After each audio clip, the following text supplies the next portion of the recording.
سر آج شارجہ مسجد میں مجھے مسجد اقصی بڑی یاد آئی ہے. اوئے آپ کو اور بہت کچھ جو وہاں پہ اس وقت شروع ہو چکا ہے معاملہ.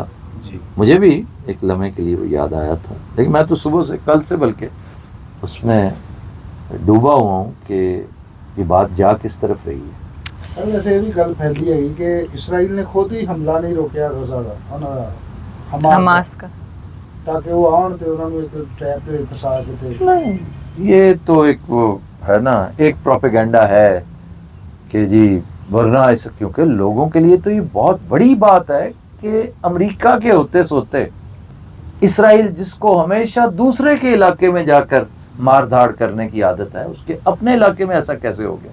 یہ سب غلط ہے، ڈفانگ ہے، اور یہ بہت بڑا پلاننگ کے تحت فل اسکیل اٹیک تھا. It was an ambush.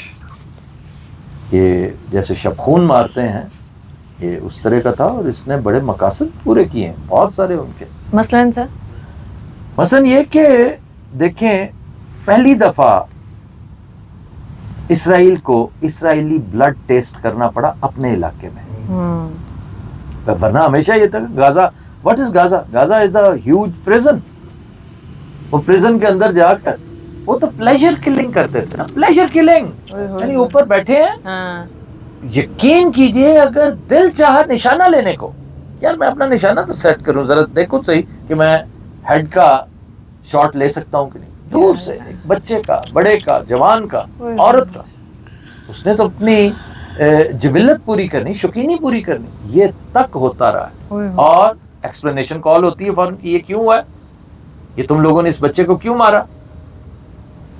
اس کا فوراً جواب ہوتا ہے، اور اس کے اوپر کوئی تحقیقات نہیں ہوتی کہ جی یہ یوں کر کے نا سلنگ یا کوئی چیز مار رہا تھا. ایک پتھر ہماری طرف اس نے پھینکا تھا، پتھر وہاں پہ بے شمار پڑے ہوتے ہیں، اور گواہی دینے والے آ جاتے. تو یہ سارا کچھ ہوتا رہا ہے. اب پہلی دفعہ یہ دھچکا انہیں برداشت کرنا پڑا. تو اس پہ میں نہیں یہ کہتا کہ اسرائیل کی شکست ہوگی، حماس فتح یاب ہوگا.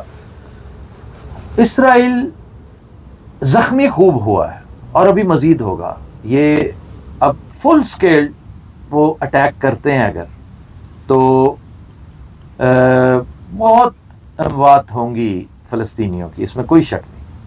لیکن یہ بھی یاد رکھیے کہ اسرائیل کا تو معاملہ ہی کچھ اور ہے نا، کیونکہ اسرائیل کا تو ایک ایک بندہ بڑا قیمتی ہے. وہ تو اپنے آپ کو یہ سمجھتے ہیں نا کہ ایک ایک بندہ.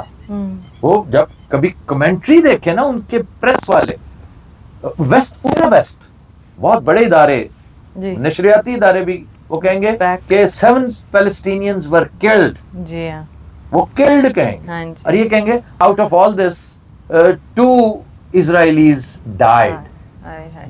یہ died ہیں، وہ killed ہیں، کیونکہ وہ ناسور ہیں، ان کو ختم کرنا جو ہے وہ ضروری تھا. اور یہ ایک اپروچ ہے. اب دیکھیے ایمنسٹی انٹرنیشنل نے بڑی عمدہ رپورٹ دی ہے. انہوں نے کہا آپ نے غازہ کو کوارنٹائن کر دیا ہے، تو یہ جرم ہے، وار کرائمز میں شمار ہوتا ہے. پتہ نہیں کتنے بچے ہیں جو دودھ کے بغیر بلک بلک کے مریں گے، کتنے مریض ہیں جو دوا کے بغیر مریں گے. تم نے ان کا پانی روک دیا. اور یہ تک کہا گیا کہ اگر مصری ٹرکس نظر آئے نا ہمیں، حالانکہ مصر ان کا ٹریٹی پارٹنر ہے، دوست ہے، بھائی ہے، ever since camp David accord جو لیٹ 70s میں ہوا. اس کے بعد تو یہ معاملہ ہی اور ہے. انور السادات مجھے یاد آتا ہے، تو اس نے انٹیلیجنس شیئر کی تھی، مصر نے انٹیلیجنس شیئر کی تھی، وہ حملہ ہو رہا ہے، تیاری ہو رہی ہے، کچھ کر لو. یہ ہے عالم، یعنی یہ اسلامک مسلم کنٹری ہے، اور اس نے انہیں، لیکن انہوں نے درخور اعتنا نہیں سمجھا کہ حماس کسی جوگا ہی نہیں ہے. پھر اس کے علاوہ جو بہت بڑا نقصان ہوا ہے نا جی اس کاز کو، یہ جو اسرائیل کی کاز اور جو فلسطین مکاؤ مہم تھی، جی اس کا بہت بڑا ایک کلمینیشن ہونے والی تھی جب ایم بی ایس نے، سعودیہ نے اس کو تسلیم کر لینا تھا. اور جو انگیجمنٹ تھی، اس کی ڈائلاگ تھا، سلسلہ چل رہا تھا، وہ اٹ واز دس شارٹ. یہ چند ہفتوں کی بات رہ گئی تھی. اور سعودیہ کا مطلب ہے پھر بہت سارا اور بھی پورے کا پورا مسلم ورلڈ. یہ شمع جو آزادی کی تھی، وہ ایبسولوٹلی بجھ جاتی. جیسے کشمیر کا تھا معاملہ, اب کشمیر کی اسٹرگل جو ہے وہ رہی صحیح کسر نکال دی ہمارے ملک کے حالات نے. اب وہ کشمیریوں سے پوچھتے ہیں کیوں جی جانا پاکستان, نہیں ایسی اس طرح. تو ادھر معاملات بھی ایسے ہی ہو جاتے. فلسطینیوں سے پوچھتے کیوں بھی آپ آزادی چاہیے, سعودیہ ہمارے ساتھ مل گیا آپ خوش ہو. تو وہ جو سو کالڈ پیس پروسیس تھا وہ ہالٹ پہ آ گیا. اور اب جو بات رشیا کر رہا ہے اور دھڑا دھڑ کر رہا ہے 2 اسٹیٹ, یہ واحد حل ہے. ویسے چائنا نے 2 اسٹیٹ, جی چائنا رشیا وہی شنگھائی والے جو ہے نا کہ 2 اسٹیٹ سولوشن ہے, اس کے بغیر کوئی سولوشن نہیں. ہم نہیں کہتے کہ آپ اسرائیل کو ختم کریں, ٹھیک ہے جی اسرائیل ہے, یہ آپ کا دوسرا معاملہ ہے, لیکن یہ غزہ کی جیل سے تو نکالے نا انہیں. تو یہ ایک سلسلہ بڑا اہم ہے. پھر ایک تیسرا دھچکا بڑا ملا اسرائیل کو کہ آپ نے غور کیا کہ امریکہ کتنا ہیزیٹنٹ ہے. جی امریکہ کہتا ہے جی وہ اسموکنگ گن ایویڈنس ہمیں نہیں ملی ایران کی. اسرائیل کی تو خواہش تھی کہ ایران پر فوراً حملہ کیا جائے. امریکہ نے ایسی کسی انٹینشن کا اظہار نہیں کیا. تو سر ایران پر حملہ کرنا اتنا آسان ہے؟ بالکل نہیں ہے. یہی تو وجہ ہے کہ امریکہ اس وقت 10 دفعہ سوچ رہا ہے کہ ایران پر حملہ کرنا اتنا آسان اس لیے نہیں ہے کہ ایران کی بڑی تیاری ہے. یہ جو ایسیمیٹرک ہوتا ہے نا آپ کا معاملہ جنگ و جدل کا, کیا آپ نے کسی جگہ پر حوثی باغی بیک کر رکھے ہیں, کسی جگہ آپ نے عراق میں پوری تیاریاں کر رکھی ہیں. Private army. حتیٰ کہ طالبان کے ایک فیکشن نے ایران سے اجازت مانگی ہے کہ ہمیں خشکی کا راستہ دو, ہم اپنے بھائیوں کی مدد کرنے. تو یہ ساری چیزیں پھر آپ حیران ہو جائیں گے. پھر پوٹن نے یہ کہا کہ امریکہ کا میں انتظار کر رہا ہوں صرف, کیونکہ میرے پاس کوئی جسٹیفیکیشن نہیں, تم لوگوں کی محلے کی لڑائی ہے, میں کیا کروں. لیکن اگر چودھری بیچ میں انوالو ہو رہا ہے تو پھر چودھری کی کیا مجال ہے, میں کم ہوں اس سے. اور اصل پارٹی ماسکو میں ہوگی, وہ خوب مزے کریں گے. کیوں؟ انہوں نے لینا ہے بدلہ. کس چیز کا؟ یوکرین کا. کہ ہور چوپو, یوکرین نو سپورٹ کر رہے ہو نا, اب آؤ ذرا آٹے دال کا بھاؤ. تمہیں معلوم ہو اتنا اسلحہ ہے اس کے پاس دینے کو, اور اس کے پاس ایک اتنا بڑا ہتھیار ہے. آنے والے دنوں میں موسم کون سا آ رہا ہے بھلا؟ سردیاں. اور یورپ کیا ہو جاتا ہے؟ فریز. اور اس کو اشد ضرورت ہے گیس اور تیل کی. جس نے یورپ کو وارم رکھنا ہے وہ رشیا دے گا تو بات بنے گی. اور آئسنگ آن دا کیک پتہ کیا ہے؟ آبنائے ہرمز, اسٹریٹ آف ہرمز بند ہو جائے گی. اسٹریٹ آف ہرمز جو ایران کے پہلو کو ٹچ کر کے نکل رہی ہے, اسٹریٹ آف ہرمز جس دن بند ہوگی آپ دیکھ لیجئے گا, 150 سے بات شروع ہوگی اور 200 کراس کرے گا. $200 بیرل کراس کرے گی. اور اس وقت بھی امریکی انڈسٹریلسٹ, امریکی کنزیومر 100 پر ناک منہ چڑھا رہا ہے کہ 100 سے نیچے لاؤ اور یہ اوپر نہیں جانی چاہیے. آپ دیکھیے گا اس وقت کیا تماشا ہوتا. پھر ایران کو آپ اگنور نہیں کر سکتے. ایرانین ڈرونز نے اپنا لوہا منوایا ہوا ہے یوکرین کے خلاف. کس نے چلایا؟ رشیا نے. رشیا چلا رہا ہے ایرانین ڈرونز. پھر حماس کے پاس مسلز, پراپر مسلز 250 کلومیٹرز کی مار کرنے والے, سرفیس ٹو سرفیس. ان کی بیٹریاں پڑی ہوئی ہیں. اور اگر رشیا بیچ میں کود پڑا ورلڈ وار تو یہ ورلڈ وار نہیں ہوتی. ان کم بختوں نے اپنا اسلحہ بیچنا ہوتا ہے, یہ اپنا بزنس چمکانا ہوتا ہے, کسی نے الیکشن جیتنا ہوتا ہے, کسی نے اور ہمیں مصیبت پڑی ہوئی ہے کہ اچھی خاصی انویسٹمنٹس کی باتیں ہو رہی تھی پاکستان میں, وہ ساری بیک برنر پہ چلی گئی.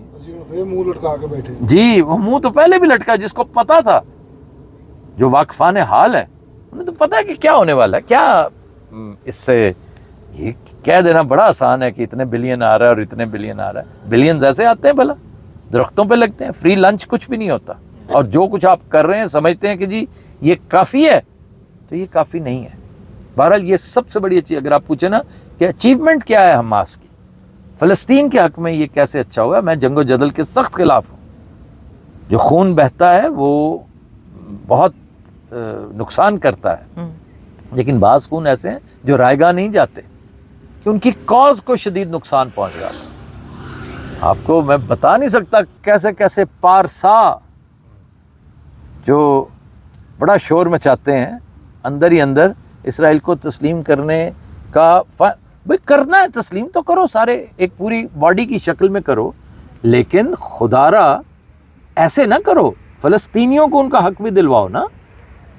ایک مشروط ایک سلسلہ کر لو کہ کیمپ ڈیوڈ نے صرف اپنے پیٹ پہ ہاتھ مارا جب انور السادات نے سائن کیے تو اس نے $10 بلین لے کے خاموش ہو کے اس نے فلسطین کی کاز بیچ ڈالی، اور اس کے بعد سے دیکھیے راندہ درگاہ ہو کے رہ گیا. وہ سادات کس قدر دردناک انجام سے دوچار ہوا.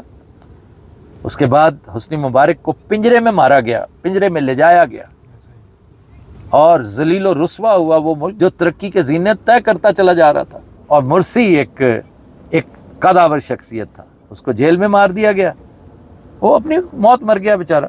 اور سسی اب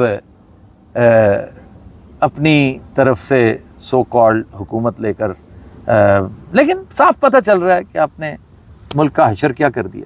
تو سر سب سے بڑی اچیومنٹ یہ تھی کہ وہ جو ریکگنیشن پروسیس تھا وہ رک گیا.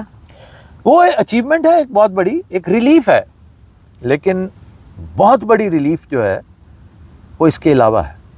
کیا اچیومنٹس تو یہ ہے نا کہ آپ نے اپنے ہونے کا احساس، you made your presence felt جی، and you made it felt very painfully. یہ ہے ایک ان کے نزدیک، وہ تو فریڈم فائٹرز ہیں، اور جو کچھ ان کے ساتھ ہو رہا ہے. دیکھیے ایک شخص ہے جو لگاتار مصیبت برداشت کر رہا ہے، مار کھا رہا ہے، جوتے کھا رہا ہے، اس کو تھپڑ پڑ جائے تو کیا یہ کوئی اتنی بڑی بات ہوگی؟ لیکن وہ جو تخت پہ بیٹھا ہوا ہے، موجیں کر رہا ہے، اسے کبھی کسی نے نہیں پوچھا، اس کو جب ایک ہلکی سی چپت بھی پڑ جائے نا تو رو رو کے آسمان. فیملیوں میں نہیں ہوتا ایک بڑا لاڈلا بچہ ہے اور ایک بیچارہ خوار بچہ ہے. پتہ تجھے میرے لیے دیکھ رہا ہے اسے پاس سے پتہ چلے کہ میری طرف دیکھا جا رہا ہے. لیکن صحیح معنوں میں جو اچیومنٹ ہے نا، جو ان واقعات نے کی ہے، وہ ہے ایک 2 سال کا تعطل. صرف 2 سال چاہیے تھے انہیں، صرف 2 سال، بلکہ اس سے بھی کم. لیکن اب 2-1 سال تک کیوں؟ دیکھیں نا، اسرائیل ڈیفینیٹلی پیس کی بات کرے گا، وہ ڈیفینیٹلی جائے گا، چاہے لڑائی شروع بھی ہو جائے، فل سکیل شروع ہو جائے وار، پھر بھی وہ پیس کی بات کرے گا. کیونکہ اب حالات وہ نہیں رہے کہ جب ڈیڈی اندھا دھند آپ پر نچھاور کیا کرتا تھا سارا کچھ. اب اس کو بھی بہت سے مسائل کا سامنا ہے. اس لیے 2 سال بعد ایک تیسرا بلاک تشکیل ہونے جا رہا ہے، جس کی نمائندگی رشیا کرے گا، چائنا کرے گا، اور وہ تمام میں سمجھتا ہوں مسلم کنٹریز شاید اس بلاک میں آ جائیں. کیونکہ امریکہ نے، ویسٹ نے جب بھی بات کی ہے، اپنی انٹرسٹ کی بات پہلے کی ہے، پھر اس نے مسلمانوں کو. تو یہ جو 3rd بلاک اس وقت تک، یعنی ایک بائی پولر سسٹم تھا نا، کہ جس کے اندر 2 بڑی پاورز تھیں، سپر پاورز، یونائٹڈ اسٹیٹس اور سوویت یونین، وہ ختم ہو گیا. اب تو یونیپولر سسٹم ایک طرف چل رہا ہے، ایک ہی پول ہے اور سارا کچھ وہ اپنی سر عام بدماشیاں کرتے چلے جا رہے ہیں. اب آ کر پہلی دفعہ بائی پولر سسٹم کو، یہ تو نہیں ہوگا کہ نیا بائی پولر سسٹم آ جائے، لیکن ایک نیا بلاک ضرور سر اٹھائے گا. پہلے ہوتا تھا NATO countries and Warsaw pact countries. یہ یوں سمجھ لیجئے کہ ایک طرح کا ریوائول ہے. وہ کہتے ہیں کہ انٹرنیشنل سسٹمز میں تاریخ گواہ ہے کہ کبھی وہ ریپیٹ نہیں ہوتا. نظام جو ہے ایک چل رہا ہے نا، تو پھر وہ ختم ہو گیا تو اس کی جگہ نیا آ گیا، تو اس کی ریپیٹیشن نہیں ہوتی. لیکن یہ ایک طرح سے جو آنے والے دن ہیں، میں محسوس کر رہا ہوں، یہ ایک طرح سے بائی پولر سسٹم کو پھر سے ہوتا میں دیکھ رہا ہوں، in a different way. وہ ایک ملک نہیں ہوگا، ایک بلاک ہوگا پورا. اب اس کو ملٹی پولر بھی کہہ سکتے ہیں آپ. اور اس بلاک کی چھتر چھایا میں آ کر پیلسٹینینز بہت سیف محسوس کریں گے. جو بے نوا مسلمان ملک ہیں بہت سیف محسوس کریں. اس کے ڈائریکٹلی یا انڈائریکٹلی اثرات جو ہیں وہ پاکستان پر بھی آئیں گے؟ جی پاکستان پر کیوں نہیں ہوں گے. یہ بھی ایک معاملہ چل رہا ہے کہ پاکستان میں بھی ایک دیکھیں نا کھل کے فلسطین کی سپورٹ نہیں آئی پاکستان سے. جی مولانا فضل الرحمان صاحب فرما رہے ہیں کہ نہیں فلسطینیوں کو سوچنا چاہیے کہ مطلب لڑائی اچھی بات نہیں ہے. تو دیکھو یار لوک ہو از ٹاکنگ. مجھے تو لگا کہ یہ ڈیپ فیک ہے, یہ اس کی آواز ہی نہیں ہے, اس کی آواز بنائی گئی ہے. یہ بات وہ کیسے کر سکتا ہے, لیکن وہی تو کرے گا یہ بات. پھر ہمارے ہاں جو امکانات تھے جیسے میں نے پہلے کہا وہ مال و زر کے, کیونکہ ہمیں تو اس سے غرض ہوتی ہے نا, کیونکہ حالات اتنے برے ہو چکے ہیں. لیکن اس وقت جو سٹینڈ لیا ہے سعودی نے وہ بالکل صحیح ہے کہ بھی پیس کی طرف میں لے جا رہا ہے. اس میں کوئی شک نہیں کہ سعودیہ بھی مطلب ایک فٹیگ کا شکار ہو جاتا ہے پورا کا پورا عالم اسلام کہ یار یہ مسئلہ ہے وہ حل ہی نہیں ہو رہا. اور دیکھو دونوں اگڑ پچھڑ, کشمیر کا اور فلسطین کا, 1948 1947 1948 آگے پیچھے. اور کیسی بدنصیبی کہ ہم اتنے طاقتور ہونے کے باوجود مسلم ورلڈ یکجا ہو جاتی تو یہ مسائل کب کے حل. لیکن مسلم ورلڈ بھی تو بیچاری بہت مجبور رہی ہے. لیکن اب آ کے یہ ایک طرح کی فیس سیونگ ہے جو ملی ہے, چاہے وہ اس کی مرضی سے ملی ہے یا نہیں, لیکن سعودی عربیہ اب اسے افاقہ ہے. وہ جو بڑھ چڑھ کے معاملات چل رہے تھے نا جی ریکگنیشن کے, جی ان قریب ریکگنائز کر لیا جائے گا.